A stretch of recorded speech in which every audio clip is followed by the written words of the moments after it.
的后备箱啊，还有准备一个，我觉得是夏天神器啊。就是这一台 HiCoki 的冰箱哦，那因为我车上有110伏的供电，给各位看一下，它现在是同步在帮电池充电。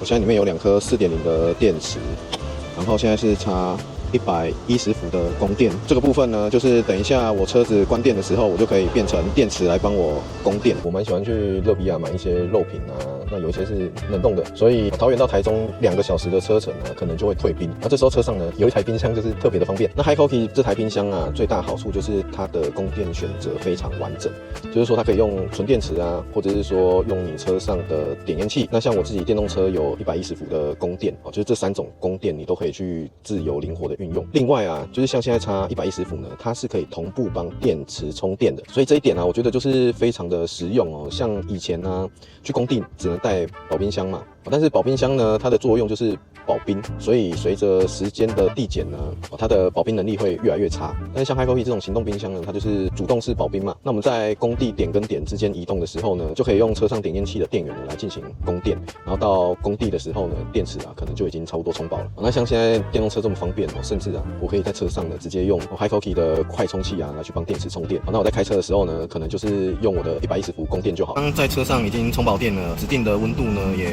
快差不多到了。我们采买。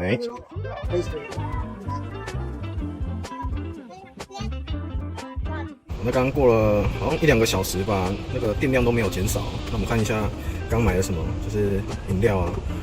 然后我来乐比亚，我都会去买他们的肉类啊。你看这个花纹很漂亮，这一定好吃。这边是冷藏，然后这边是冷冻。那我想测试一下，如果说回台中这样的时间，它大概会耗几格电呢？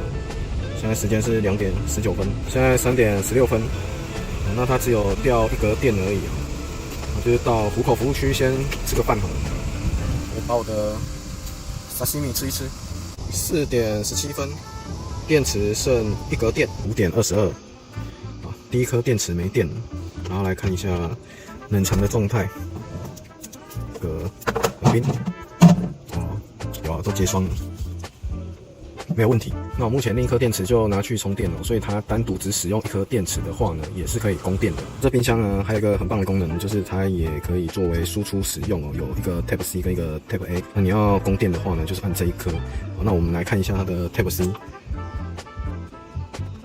那它的 Type C 呢是有闪电快充的然后再来看它的 USB A 这个就是普通的慢充啊，而且界面蛮贴心的，就是有启动的话，这边会有一个 USB 的图案。那另外呢也有12伏的供电12伏就是用这个点烟器所以如果说你有一些什么打气机什么的啊，你就不用回到车上来接那个车充，你可以直接这边做使用那这边12伏一样按下去就可以供电了。这个冰箱是有排水孔的，所以刚刚生鱼片呢有一些血水啊掉出来了，我们先把它清理一下好了。你就是直接可以在这里倒水直接做一个清理。